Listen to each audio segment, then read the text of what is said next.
It's $2,400. Are you out of your mind? Come on, let's go. She got those shoes. Those shoes were $25. Come on, take it off, all right? I could have been one of the richest. Forbes, how could you do this to me? How could you let me give up on my dreams like this? Really, I want to know. Who are you? I used to be a famous tycoon on Wall Street. Every day I changed clothes in my 400 square foot closet. I drove the latest Ferrari, and with my skills I was unstoppable at work. Until that night I met this man, everything changed. You know, I'm gonna really enjoy this. You just remember that you did this, Jack, okay? You brought this on yourself. His words left me completely confused. I went home and collapsed into bed. The next morning, I woke up from sleep. I was in a strange place. Lying next to me was my first love from 13 years ago. Then 2 kids ran in from outside, shouting, "Daddy." I jumped in shock. I was sure it was all a hallucination. I ran out of the house in panic, but I saw my Ferrari had turned into a van. This remote little town was hundreds of miles from Wall Street. I had no choice but to drive there. It wasn't until noon that I finally reached the apartment building. I walked up excitedly, but the security guard stopped me. What are you talking about?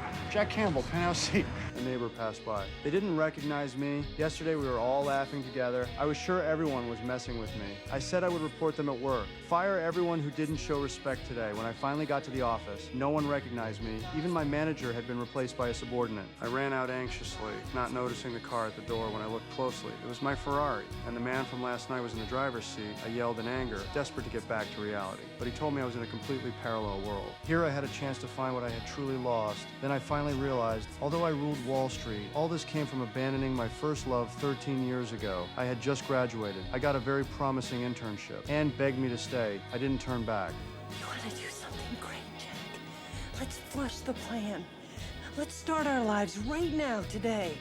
Don't go, Jack. I underestimated the passage of time. I thought I would only be away for a year, but I was gone for 13 years until the man gave me a bell and mysteriously left. I had no choice. I followed the map back to the town. Then I returned to the house. When Anne saw me return, she hugged me tightly. She almost called the police. At night, we went to a party together. I had spent countless lonely Christmases facing my first love again. I felt something in my heart, but soon I regretted it. In this world, I didn't have that 400 square foot closet. Even this house wasn't mine. There were still 144 mortgage payments left. Worse, in the morning I had to change my youngest son's diaper. The smell almost made me choke. My daughter seemed to notice something was wrong. You're not really my dad, are you?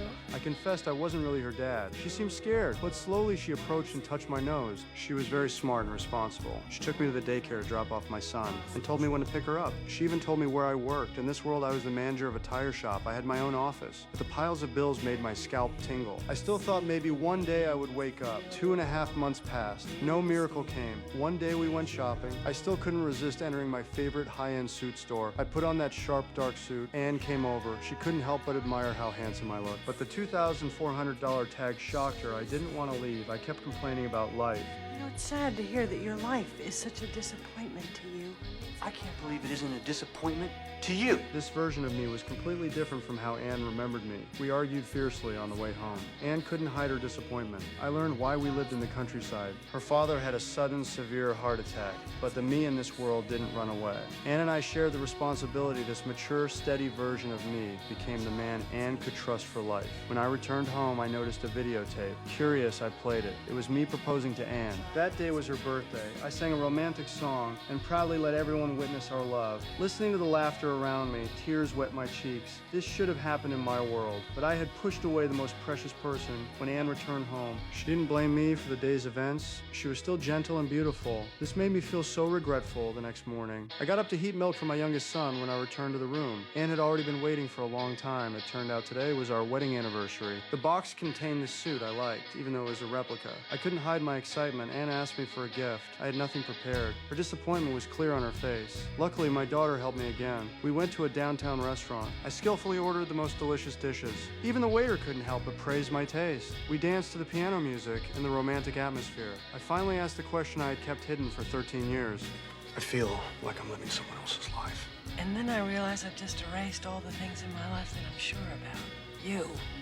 And the kids. although she noticed I had been a bit different these days.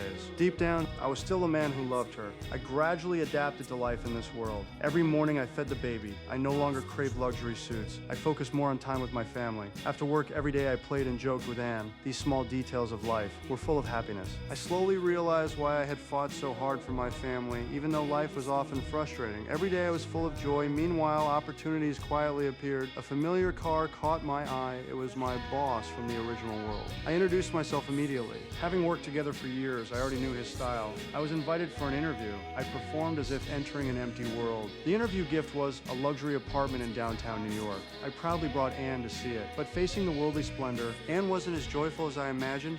She worried that too much material life would disrupt our spiritual balance. I was confused. This was what everyone dreamed of. But my wife chose to refuse back at home. I noticed a letter in a shop window. Inside was a plane ticket from London. The me in this world had also left that night. Anne slowly approached. She still remembered my firm gaze when I stayed.